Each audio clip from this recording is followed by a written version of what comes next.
साधक को अल्प भाषण करना चाहिए। मौनम सर्वार्थ साधनम, मौन संपूर्ण अर्थ का साधन करने वाला है।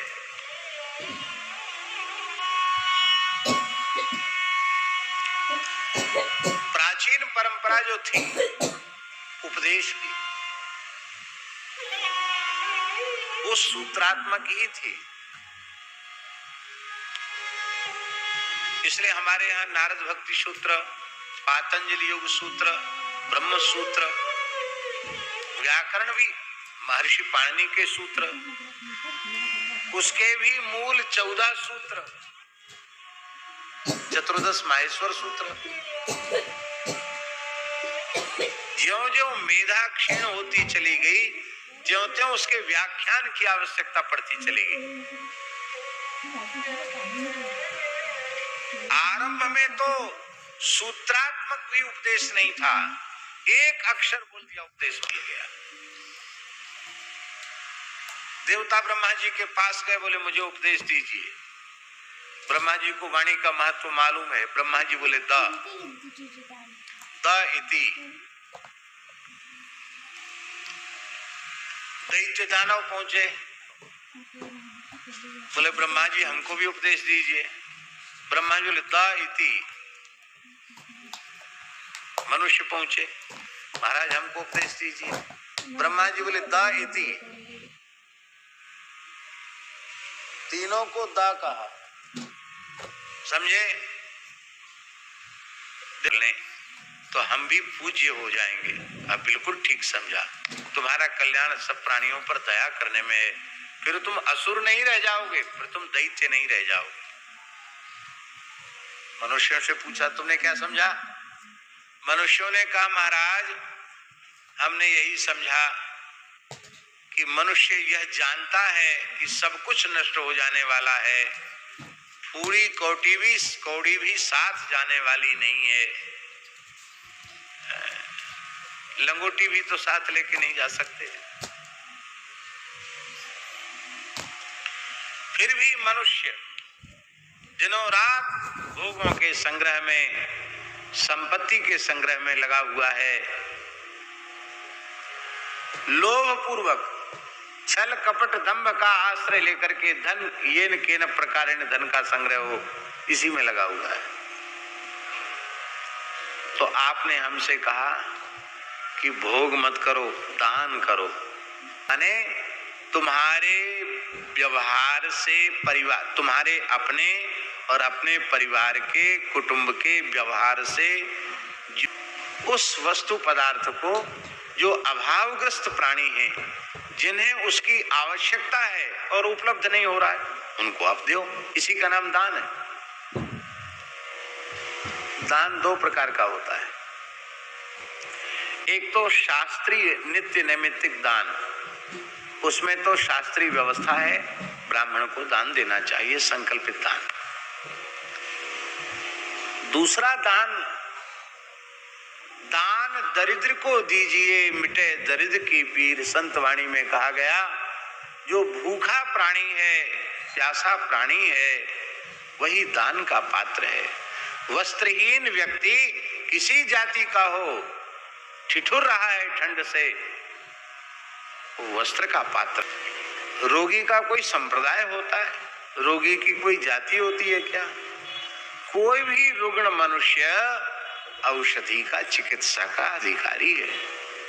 आपके पास है तो आप उसकी चिकित्सा कराइए।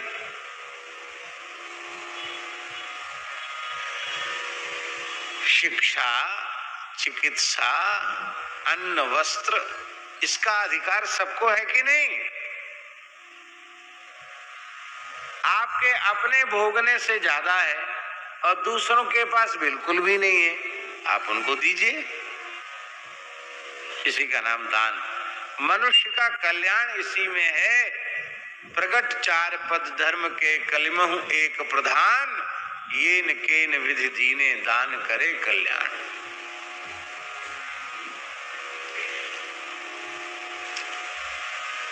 दूसरी बात यह है कि वैदिक हिंदू सनातन संस्कृति का जो मूल है वह वेद लक्षणा भारतीय देसी गाय है। क्योंकि गाय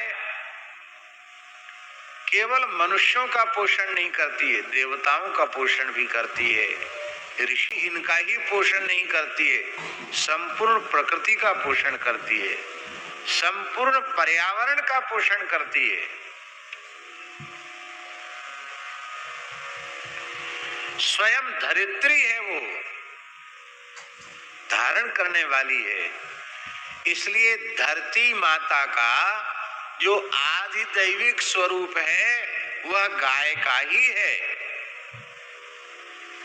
इसलिए गाय और पृथ्वी में अभेद है। जैसे धरती ने सबको धारण कर रखा है, ऐसे ही गौ माता ने सबको धारण कर रखा है। गाय न होती तो ये सृष्टि न होती। इसलिए गौ सेवा करना ये सामर्थ्य के अनुसार करने चाहिए, पर गौ सेवा सामर्थ्य से अधिक करनी चाहिए। माने और सब काम अपनी सामर्थ्य से करो, गौ सेवा सामर्थ्य से अधिक करो। तो पहले उपदेश की पद्धति सूत्रात्मक थी। हम तो केवल इतना निवेदन कर रहे हैं कि पहले उपदेश की पद्धति सूत्रात्मक थी। क्यों थी? ज्यादा से ज्यादा मौन रहते थे। इसलिए एक विशेष लक्षण है साधक का अल्प भाषण। अल्प भाषण का अर्थ ये नहीं है कि अपने से बड़े कुछ पूछें तो कुछ बोलना नहीं, अपने से बड़े पूछें तो उत्तर देना, जरूर उत्तर देना चाहिए। नहीं उत्तर देंगे तो अवज्ञा होगी, उत्तर देना चाहिए। व्यर्थ में जो बात करने का कोई लिखते हैं वो, अरे भाई पर मौन होने का क्या मतलब है? करेंगे, ज्यादा से ज्यादा लिखेंगे, समझ में नहीं आएगा तो पर गुस्सा भी करेंगे कि हमारी बात समझता क्यों नहीं। तो इतना तुम्हें व्यवहार करना ही था तो फिर मौनी होने का स्वांग क्यों किया? मौन होने का मतलब है वृत्ति का मौन हो जाना।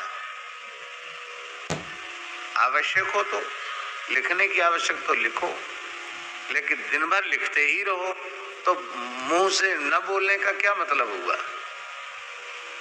उच्चारण पूर्वक पाठ करना, बाकी परनिंदा पर चर्चा न बोलना, इसी का नाम है मौन, इसी का नाम है अल्प भाषण।